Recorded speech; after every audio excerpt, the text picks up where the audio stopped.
Welcome back to Movies TV Mad. You can follow me on Twitter at Movies TV Mad. On Instagram, Movies TV Mad X, where I put videos and pictures, blah, blah, blah. Pictures of me. I mean, look at me.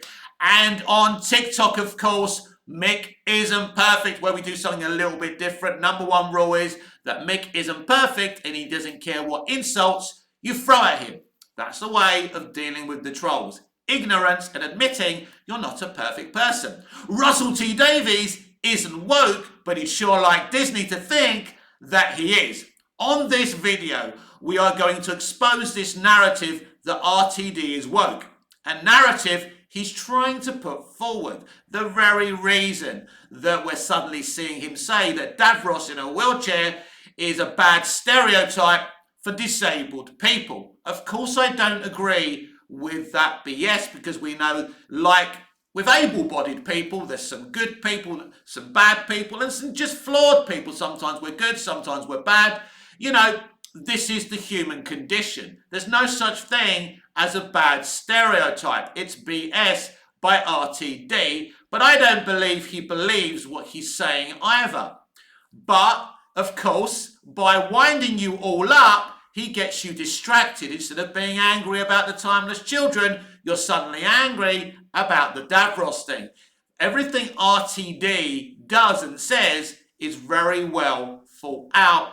He knows exactly what he's doing. I don't know if it's a very wise move, but there's lots of reasons why he isn't woke and why I can prove he isn't woke. His history in television, especially in his first era of Doctor Who, proves that he isn't woke. Let's look at Rose Tyler, right, played by Billie Piper. Davies had her saying everything but give it to me, daddy, right? Let me remind you of a sequence. What are you doing? Oh, some jiggery pokery. Is that a technical term? Yeah. Oh, I like jiggery pokery. I mean, come on. She was the ultimate bimbo. This is why a lot of fans don't actually like her. That's why Martha was a refreshing change. That's why Jenna Coleman's character was a refreshing change, because they wasn't actual bimbos. I mean, it was RTD, so Martha had to have a crush on the Doctor.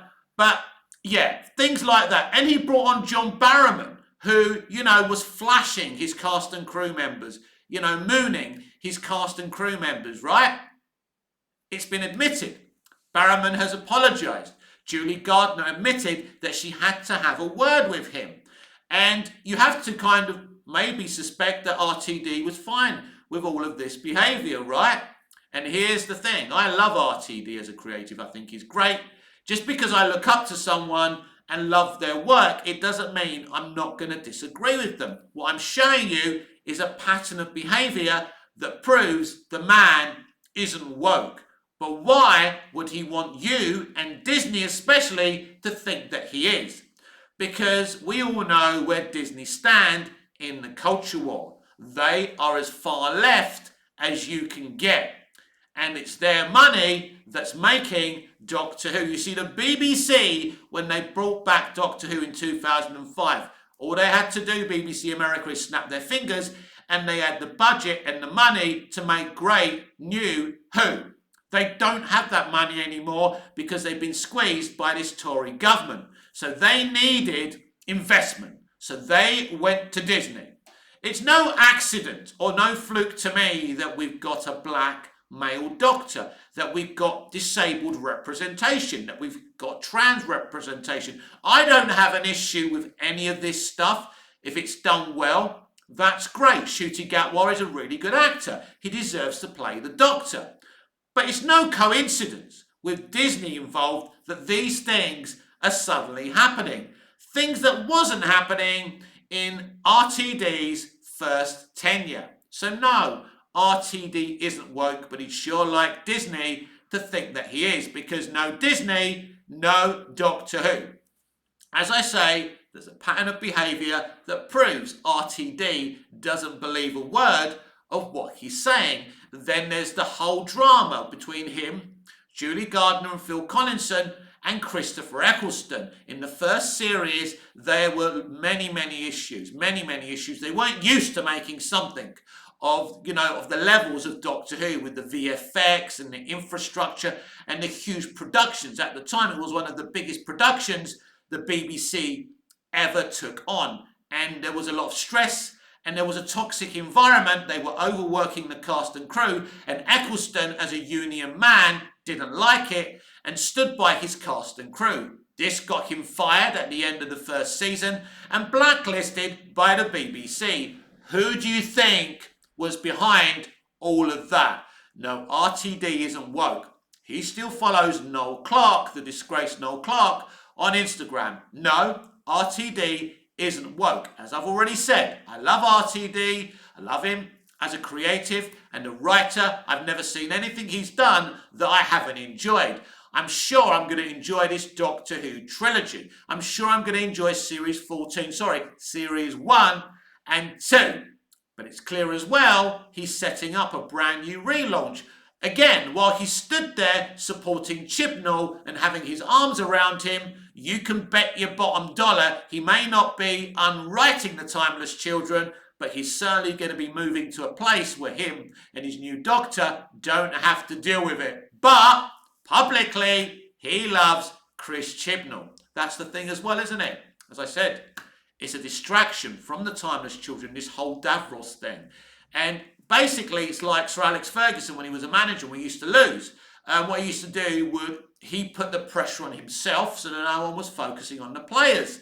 And this is what Davies is doing. He's a very smart operator. Everything he does and says is for a specific reason. So what I think will actually happen is, in the end, series 14 or 1, right? It will be, I think there'll be a lot of representation and inclusion, but when we get to the second season, that will die down because they've already got the #1 inclusive thing, which is a black doctor. They don't really need to do much more. Let's look at the disabled representation with Ruth Madeley. Ruth Madeley is one of the most famous disabled people out there. They didn't even go and try and cast someone on the circuit. She got the job because she has lots of connections in the industry. This isn't real diversity, boys and girls. This is the usual entertainment industry thing. Just grab the first person you find who, has connections in the industry. As I say, I don't see that as proper diversity, but it will be cool to see someone who can act in a wheelchair and, disabled people can see her. And that's a positive stereotype. Maybe a bit of balance would be needed. If Davros was in the wheelchair, but Ruth Madeley's science officer at UNIT was there being positive, we would have a balance. But of course, the extreme left and woke culture don't like balance. They like propaganda. This is the problem with being an extremist. But, I'll say it again, RTD isn't an extremist, but Disney are. And Disney are running the show.